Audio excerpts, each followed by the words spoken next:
بسم الله الرحمن الرحيم. Sama-sama kita ketahui adanya dakwah adalah nikmat dari Allah Subhanahu wa taala yang pertama. Dengan dakwah yang kafir menjadi mukmin. Dengan adanya dakwah yang tersesat menjadi terbimbing. Dengan adanya dakwah biidznillah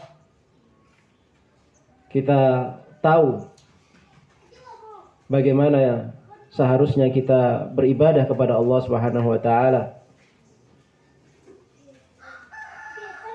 Maka ini merupakan kenikmatan adanya dakwah, tersampaikannya dakwah